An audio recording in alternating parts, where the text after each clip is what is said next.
Los Angeles Chargers and Brandon Staley. Yeah. 27-0. He's a guy that if you go back to the previous season, he cost his team a playoff by not playing for the tie, and now he blew a 27-0 lead to the Jacksonville Jaguars. He keeps his job. That can't be – if there's Brandon Staley on other organizations, he's gone. We've seen the Texans drop coaches 2 years running. I don't understand the obsession with keeping Brandon – what's the obsession with keeping Brandon Staley over there in Los Angeles? I think they looked at him and say he's a good defensive coach. We need better offensive coaches, and let's give him another year because he brought us to the playoffs. But listen, when you got guys like Sean Payton sitting right there, and you have a chance to take over Los Angeles. I was surprised that they didn't even go down that road. I was very surprised. Can you tell us why it seems like so many coaches seem to hate Brandon Staley? Rex Ryan, being on television, seemed to voice for a lot of people who don't like the math and stuff, something about the ego and attitude of why are you giving off that you're smarter than people? I like Brandon. So it's like, I've known him since he came in with John Fox in Chicago. I like him, but I could see it like he doesn't do it like everybody else, right? And he doesn't conform. He's going to do it his way. And when it doesn't work, he just sticks to his guns instead of, some guys would come up there and be like, oh, yeah, I fucked that one up. Right? I messed this one up. And he just doesn't. He's just like, nope, I don't care. I'm going this way. What do you make of the business around Lamar Jackson in Baltimore? Oh, man. I'd be surprised if Lamar's there next year. I know they're going to talk about it today. I see them franchising him and trying to trade him. But, man, it got a little weird there. Whether, his injury could have kept him out, whether it can't, he said obviously it could. Sammy Watkins spoke up against it, and you heard Michael Vick on our pre-show on Fox saying, man, you got to brace that and go. And it's a PCL. So PCL is a different injury where you don't get surgery. And when it tears, basically the only thing you can't do for the rest of your life is ski. So, you're not really worrying about it. It's painful, but who had it earlier this year and came back? I think Dalton Schultz missed 2 or 3 weeks. But Julio Jones had the same thing also, and it kept him out maybe 6 or 7 or something along those lines. But this is an interesting one, Jay, right? Because now you've got a situation. And you don't get surgery. And it's like he's saying it's grade 2 or grade 3. Other people in there it's grade 1, grade 2. But it's like, yeah. And then, is it like there's, rumors that it was contract related. There's, people were sitting there going, oh, is it a contract? Is it? And he's saying absolutely not. The whole thing this year. And here's the other thing, too. He has no agent. So nobody can really guide him. You'd have an agent who really guides you with stuff like this. He doesn't have that. Jay, this has been to me, this is sort of a bit of a seminal crossroads intersection here. Yeah. And that's what we're going to hear answers today where they're going to have a press conference today and address it. It's a guy. I don't know what they're going to say. It's a guy who doesn't have an agent. It's a guy who may have made a business decision to end Baltimore's season, and I don't blame him for that business decision, Jay. Well, how do you not blame him? Absolutely, because here's the thing. If he could have gone, you have other players in there who their business is tied to whether or not you move on. They have bonuses, whether you go to the AFC Championship game, whether you go to the Super Bowl, whether you do this, whether you do it. But also, no, I'm of the mindset man, it's your honor to play hurt. It's your honor to fight hurt. But Jay, not at $250 million without an agent. No, but you're still gonna again, it's a PCL. So if you completely tear your PCL, it's not. Oh, but he's got to believe the doctor's there. He's got to believe. He's got to trust that he's not going to get Tyrod Taylor. The pressure from every angle is to get him back on the field, and he's like, nah, 250. I'll wait it out. I'll play somewhere. I know that, but man, if you can't just say 250, I'm going to wait it out when you got your brothers. You got to look your brothers in their eyes. If that's what happened, your version is what he did. He just said, I'm going to hold in.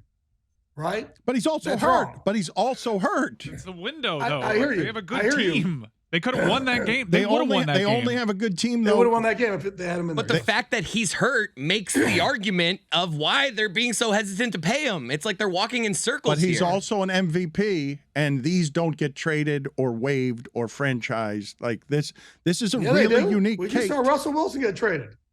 Okay, but not in their prime. Like Well, this is an MVP. This is the prime time to have Lamar Jackson. But if you think he sat out for this, I don't know how you well, pay him. but once you give him the $250 million, aren't you guaranteeing that he plays in that situation? But here's the other thing too. They did offer him a huge deal. They're not going to guarantee the whole deal like the Browns did, right? I don't think anybody wants to do that. So they gave him a huge offer. And it's hard to argue against that because look, he's hurt. Why would you give him all this guaranteed money if he's always hurt? Yeah. However, he might not have been as hurt if he had his $250 million. That's the problem I have. You can't do it, man. If you're good enough to go, it's just wrong to make that business decision to the rest of your teammates. If you're good enough to go, if you're not good enough to go, and he is saying no, it's a grade 3, then I absolutely he can't go. If there's inflammation and too much pain, he doesn't think he's going to be able to protect himself out there, then you can't go. It's for me is what's wherein lies the truth. The place that we're headed here this weekend, what are the most interesting storylines for you? Oh man, I love anytime Dallas and San Fran are playing, right? That's fantastic. There's something about that matchup just historically. I get up for it. Yeah, Those two uniforms together, doesn't matter. I've seen plenty of shit matchups, and I'm just locked in. It's a beautiful color clash. It reminds me of growing up. I am always tuning in. That game always gets me hyped. Cowboys-Niners. We got to see which Cowboys team we're going to. I tell you what, I'd spoken to a bunch of those guys the day of, and I turned to my girl over here. I said, "Oh man, they're going to kick the shit out of Bucs tonight." She said, "Why?" I said, "They have shown up for a business trip. They are locked in. Like guys were clamoring to be on that first bus. They were just different. You could kind of tell in certain instances like that. Man, they showed up for a business trip." Except for Maher. And except, oh my God, that poor bastard. We want to talk about mental health crisis. Oh my God. Oh, so bad. Like, you felt bad for him, brutal. right? You felt bad at the second. Yeah, at the second one, you're feeling bad for him. I felt bad for the first one, but it's like, yeah, man, absolutely. Because you're like, oh man, this guy got the yips at the worst possible time when everybody else is on point. Yeah, I felt bad for him. Absolutely. They signed a kicker to their practice squad. There's no playoff. I don't fucking blame them. Yeah, they can move on from Maher. There's no roster provisions. Or they can have 2 kickers up for the game, which is you certainly don't want that. You don't want to do that. A head coach never wants to do that. If you have 2 kickers, you don't have one. And you don't have one of the football players you actually need because you've now got 2 kickers. Sean Payton one time cut a kicker. They're playing Carolina and then they're going to London.